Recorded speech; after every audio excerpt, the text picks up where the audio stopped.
પીઠાઈ ગામે પીઠેશ્વરી માતાજીનો ભવ્ય મેળો ભરાયો।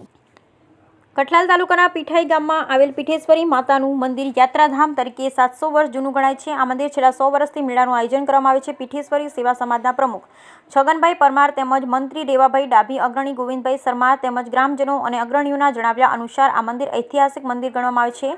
મંદિરે ભાદરવી સુદ 8મને બુધવાર અને ભાદરવી સુદ 9ને ગુરુવાર તારીખ 11 અને 12 નવેમ્બરના રોજ ચાલુ સાલે પણ મેળો યોજાયો હતો। ત્યારે આ મેળામાં આજુબાજુના 50 ગામોથી વધારે ગામના લોકો માતાજીના પાવન દર્શને અર્થે પધારી પોતાની મનોકામના પૂર્ણ કરી દૂર દૂરથી આવનાર માઈ ભક્તો માટે પીઠેશ્વરી સેવા સમાજ તરફથી બેસવા ઉઠવાની તેમજ ચા પાણીની યોગ્ય વ્યવસ્થા કરવામાં આવી। મેળામાં વિવિધ રમતગમતના સાધનો તેમજ દુકાનોએ અનેરું માહોલ જમાવ્યું। ત્યારે કઠલાલ તાલુકા પીઠાઈ ગામે 3 દિવસ માટે ગ્રામજનો મોટા અવસર બની જાય છે। બ્યુરો રિપોર્ટ મકસૂદ કારીગર।